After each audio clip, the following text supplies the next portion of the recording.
Hi there, I'm doing the Learning Journal. I believe it's Learning Journal number 4. Let me check here. Yeah, Learning Journal lesson 4.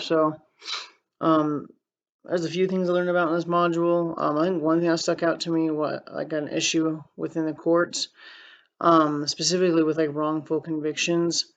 It's crazy to see how many appeals were and were overturned. When I was reading everybody's discussions. There's like I just searched the word appeal in there, and there was like 7 different um, times it was mentioned. I was just different people mentioned they appealed the Supreme Court, and a lot of them say that like someone got an appeal on his death sentence. Like these appeals, they seem like they're just like obviously you, in my opinion, you don't want to just easily negate a sentence, but they seem like they happen either so late or you have to keep appealing up the ladder. Like you start with the whatever the circuit court is, and then the state. I don't know what the terms are, but eventually you get up to the Supreme Court, and a lot of them have to get to the Supreme Court before they're actually. Sorry, my eyes are dry. Before they actually get appealed, and it's like the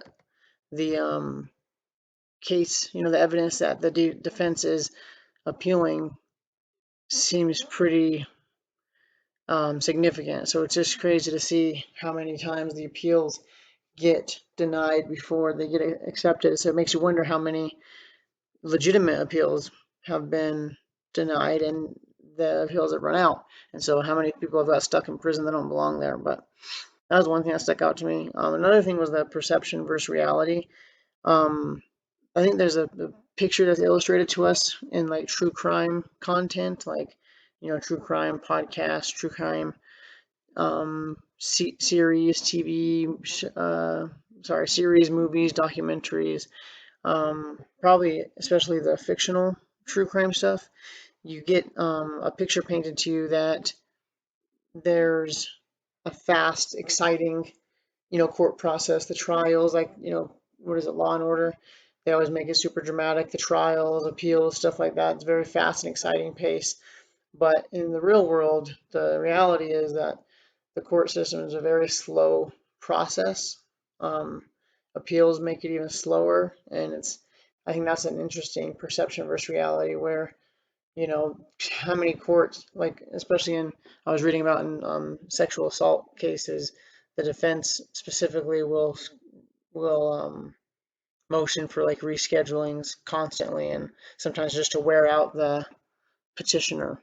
But like, I mean, that's just one example. There's rescheduling. There's um, multiple different hearings for God knows what. There's all these different motions being.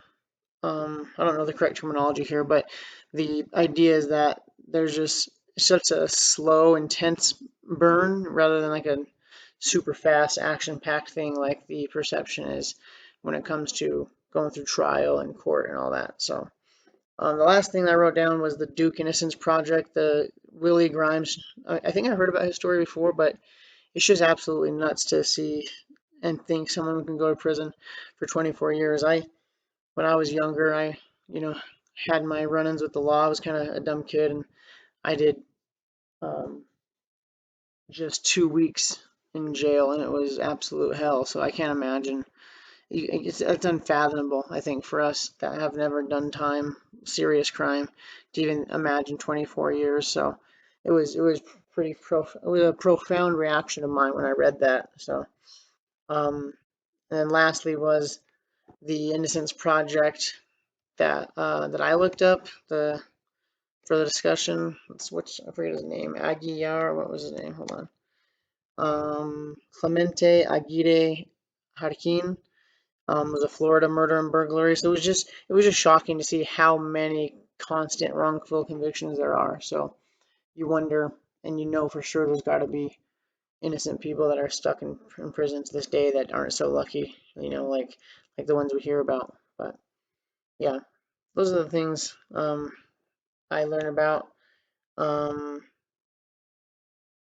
yeah, I could go into a little bit more about Clemente Aguirre Harkin, but we're running out of time here, so I'll stop it. Thank you for your time.